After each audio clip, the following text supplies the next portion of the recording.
Hare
Yeah.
இன்றி ஆயிரம் கல்லாது வடிவாய் முன்மதமாய் மழை வாழ்கின்ற மன்றும் கல்லாது வடிவாய் சூழி வளர்த்துறையும் சுடர் ஆழியும் கல்லாது படைப்போர் புக்கு முழங்கும் பாஞ்ச சமயமும் கல்லாதே. அப்பா அப்பா, என்ன செய்து கொண்டிருக்கிறீர்கள்? வா கொலை, நான் கண்ணனை நினைத்துக் கொண்டு அவனுக்கு மாலை தொடுத்துக் கொண்டிருக்கிறேன் கொலை. அப்பா, எனக்கும் அவரை பற்றி கேட்கணும்னு ஆசையா இருக்கு. கண்ணனோட லீலைகளை பற்றி கொஞ்சம் சொல்லுவேன். அவனுடைய லீலைகள் ஒன்றா இரண்டா? இதை சொல்வது. ஏதாவது ஒன்று சொல்லுங்கள் அப்பா. சரி சரி, பிடிவாத காலை சொல்லாவிட்டால் விடமாட்டாய். சொல்கிறேன் கேட்போது. ஆரம்பிங்கள் அப்பா. ஒரு முறை கண்ணன் அவனுடைய அண்ணன் பலராமனுடன் மண்ணில் விளையாடிக் கொண்டிருந்தான். அப்பொழுது மண்ணை எடுத்து தின்றுவிட்டான். என்னப்பா இது? மண்ணை யாராவது சாப்பிடுவாங்களா? கண்ணன் நம்ம எல்லாருக்கும் கடவுள்னு சொல்றீங்க, அவருக்கே மண்ணை சாப்பிடக்கூடாதுன்னு தெரியாதா? முழுவதுமாக கேட்போதை குறுக்கே கேள்வி கேட்காதே. இதை பலராமன் யசோதா அம்மாவிடம் சென்று சொல்லிவிட்டான். நல்லா மாட்டினாரா? வேணும் வேணும். கண்ணனோட அம்மா யசோதை அவனை அழைத்து மண்ணை தின்றாய், எங்கே வாயை காட்டு என்று கேட்டார். அப்பொழுது வாயில் என்ன இருந்தது தெரியுமா? இது என்னப்பா கேள்வி? மண்ணை தான் சாப்பிட்டாரு, அப்போ வாயை திறந்தா மண்ணு தானே இருக்கும். அது தான் இல்லை, அவரு மூவருக்கும் படி அளக்கிறவராச்சே. அந்த சராசரமும் ஈரேழு உலகத்தையும் அவரோட வாயில அம்மாவுக்கு காட்டினார். அப்படியா? இது மட்டுமா, வெண்ணெய் திருடுறன்னு எல்லாரும் வீட்டிலையும் போய் திருடி சாப்பிடுவார்கள். ஏன்பா, எந்த கோப்பை வீட்டுல இல்லாத பாலா வெண்ணையா? அவரையே மற்றவங்க வீட்டுல போய் திருடி வெண்ணையை சாப்பிடணும். அவர் மட்டும் போனால் கூட பரவாயில்லை கோலே, கூடவே நண்பர்கள் எல்லாரையும் கூட்டிக்கிட்டு போயிடுவார். ஓ, இது வேறையா? நண்பர்கள்னா யாருன்னு நினைச்சேன், மனுஷால மட்டும் இல்லை, உறவுகளையும் கூட்டிட்டு போயிடுவார். என்னப்பா இது? அவங்க எல்லாம் பாவம் இல்ல, கண்ணனே இப்படி பண்ணுவாரு. கண்ணன் அப்படித்தான் செய்வான். அப்படி ஒரு லீலையை செய்து அதன் மூலமாக ஒரு விஷயத்தை உலகிற்கு சொல்லுவான். கோதை கோதை, என்னமா யோசித்துக் கொண்டிருக்கிறாய்? நீங்க சொல்றதெல்லாம் பார்த்தா கண்ணன் ரொம்ப பெரிய கருணப்பா. ஆமா, நம் மனதையெல்லாம் கல்வனம். அப்பா அப்பா, எனக்கு அவனை பார்க்கணும்னு ஆசையா இருக்கு. யாரு? கண்ணனே? ஏன்ப்பா, நம்ம எல்லாராலையும் அவனை பார்க்க முடியாதா? ஏன் முடியாது? மனது தூய்மையோடு அவனையே நினைத்துக் கொண்டிருந்தால் ஒரு நாள் நிச்சயம் உன் கண்ணுள் வருவான். அப்போ அவன் வந்து என் விளையாடுவானா அப்பா? நிச்சயமாக. நீ அவனை தினமும் வழிபடு, ஒரு நாள் நடக்கும். சரி அப்பா, இனிமே நான் தினமும் அவனை பற்றி நினைத்து வழிபடுகிறேன். கெட்டிக்காரி. அப்பா, தினமும் மாலை கட்டி கொண்டு இருக்கிறீர்களே, அது யாருக்கு? அதோ அந்த கண்ணனுக்கு தான். இது கண்ணனுக்கு என்னோட நித்திய படிச்சது. மாலை பத்திரமாக பார்த்துக்கொள், நான் பூஜைக்கு தேவையான பொருட்களை வாங்கி வருகிறேன். சரி அப்பா, நான் பார்த்துக் கொள்கிறேன், நீங்க சென்று வாருங்கள். கண்ணா கண்ணா, நீ என்னுடன் வந்து விளையாடுவாயா? ஏன் என்று இருக்கிறாய்? என்னுடன் பேச மாட்டாயா? என் மேல் ஏதாவது கோபமா? சொல்லு கண்ணா, சொல். வரமாட்டாயா?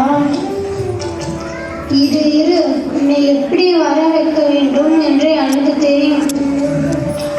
இதோப்பா, இது உனக்கு என் அப்பா கட்டிய மாலை. இதை உனக்கு தரமாட்டேன். வேண்டுமென்றால் என்னுடன் வந்து விளையாடு, அப்பொழுதுதான் தருவேன். என்ன அப்படியே இருக்கிறாய்? வரமாட்டியா? இரு, உன் மாலையை நான் போட்டுக்கொள்கிறேன், அப்போதான் என்ன காரியம் செய்து கொண்டிருக்கிறாய் கோதை? ஏன் அப்பா, என்னாச்சு? கண்ணனுக்கு கட்டிய மாலையை நீ எடுத்து உட்கழுத்தில் போட்டுக் கொண்டிருக்கிறாய். அதுவா, கண்ணனுடன் விளையாடி கொண்டிருந்தேன் அப்பா. இத்தனை காலமாக நான் தினமும் செய்த சேவைக்கு ஊறு விளைத்து விட்டாய் கோதை. ஏன் அப்பா அப்படி சொல்கிறீர்கள்? முதலில் நீ மாலையை கட்டு. உன்னை வளர்த்ததற்கு நல்ல வெகுமதி கொடு.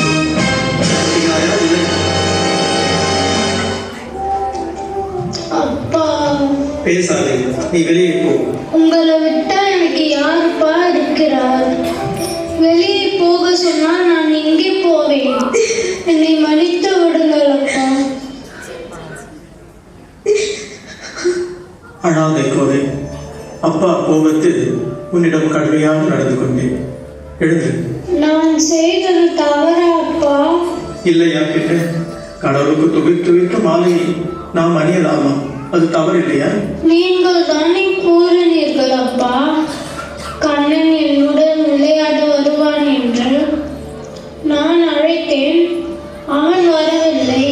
அதனால் அவனுக்கு தொடுத்த மாலையை நான் அணிந்தால் அதை வாங்க அவன் வருவான் என்று நினைத்தேன்.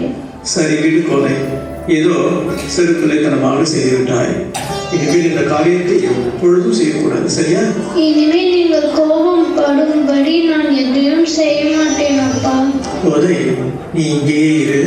நான் சென்று வேறு பூக்களை பறித்து வருகிறேன். பகவானுக்கு மாலை கொடுக்க வேண்டும் அல்லவா? பகவானுக்கு மாலை கொடுத்த பிறகு நாம் இருவரும் கோயிலுக்கு சென்று பகவானுக்கு மாலை சாத்துவோம், சரியா? சரிப்பா. விட்டான். கொஞ்சம் தாமதமாகிவிட்டது. என் அருமை மகள் போதை அறியாமல் ஒரு கடை செய்துவிட்டான். உனக்கு தொடுத்து வைத்த மாலையை அவள் எடுத்து சூடி பார்த்து விட்டாள். அவளை மன்னித்து விட ரங்கன். ரங்கா, இது என்ன சோதனை? போதை செய்த தவறுக்கு நான் தான் மன்னித்து கேட்டுவிட்டேனே. இருந்தும் உனக்கு கோபம் தெரியவில்லையா? உனக்கு தொண்டனாக இருக்கும் தகுதியை நான் இழந்து விட்டேனா? ரங்கா, எங்களை மன்னித்து ஏற்றுக்கொள்ள மாட்டாயா? அப்பா, நீங்கள் வேண்டுமானால் இந்த மாலையை சூட்டி பாருங்களே. போதை, என்ன சொல்கிறாய்? ரங்கா, அறியாத சிறு ஏதோ தெரியாமல் பேசுகிறாய். அவளை தண்டித்து விடாதே. அப்பா, நான் ஒன்று சொல்கிறேன், என் மீது கோபப்பட மாட்டீர்களே. என்ன சொல்வது? பகவான் குழந்தைகள் மீது தான் அதிக அன்பை காட்டுவார்னு நீங்கள் தானே சொல்வீர்கள். ஆமாம், நான் தான் கூறினேன். அதற்கு என்ன? அப்படி என்றால் நான் சூடி கொடுத்த மாலையை அவர் சூடாமல் போயிடுவாரா என்ன? என்ன சொல்கிறாய் போதை? மீண்டும் மீண்டும் தவறு செய்கிறாய். எனக்காக அப்பா, ஒரு முறை சூட்டி தான் பாருங்களேன். ரங்கா, இது என்னப்பா சோதனை? குழந்தை கூறுவதை உன் வாக்காக நாம் எடுத்துக்கொள்வதா? ஒன்றுமே புரியவில்லை. பகவான் கட்டாயமாக ஏற்றுக்கொள்வார். சரி, குடு பார்ப்போம்.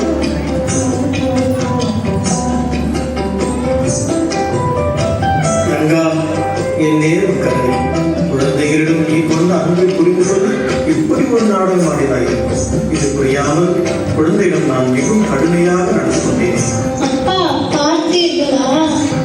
நான் சொன்னது போலேயே பகவானின் மாலையை ஏற்றுக்கொண்டார். பெருமானே, இந்த சிறு குழந்தை போதைக்கு அருள் செய்ய நீ இந்த பேதைக்கு அருள் செய்ய மாட்டாய்.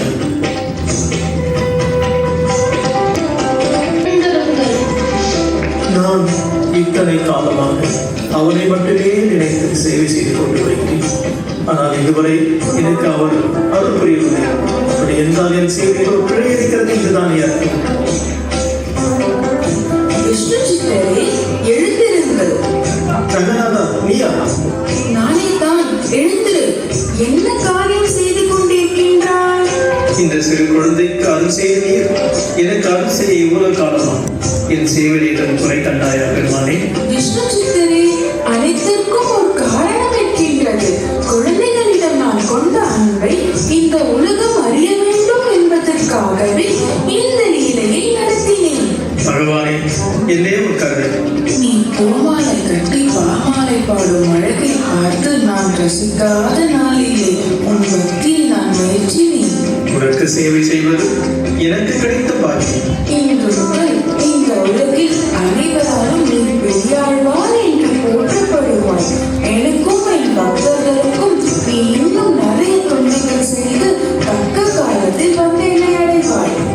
பெருமாளே, ரங்கா, கண்ணா, உனது பெருமையே பெறுவேன். நாள்தோறும் நீ பூமாலை கட்டி அதை தோழி சூட்டிய பிறகு எனக்கு கொண்டு வந்து சூடு.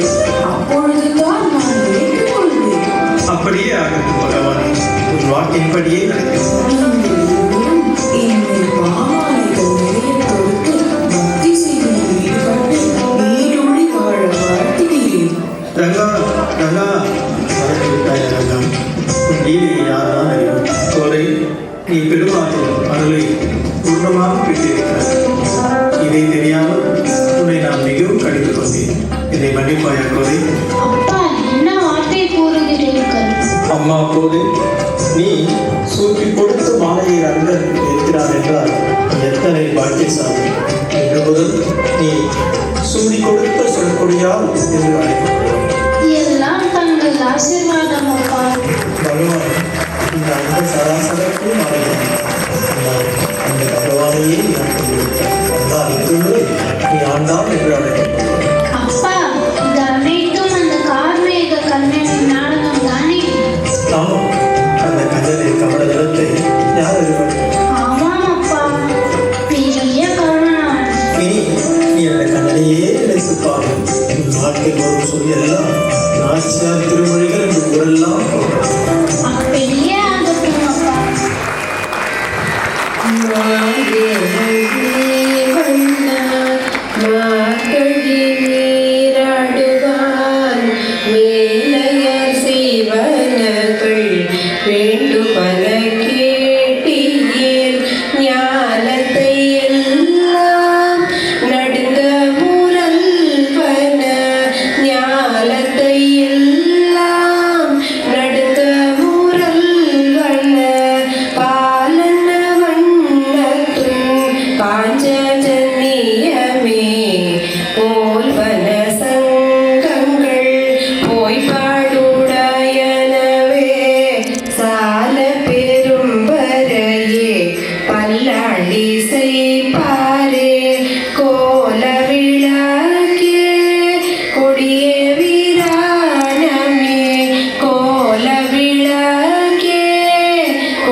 Thank you.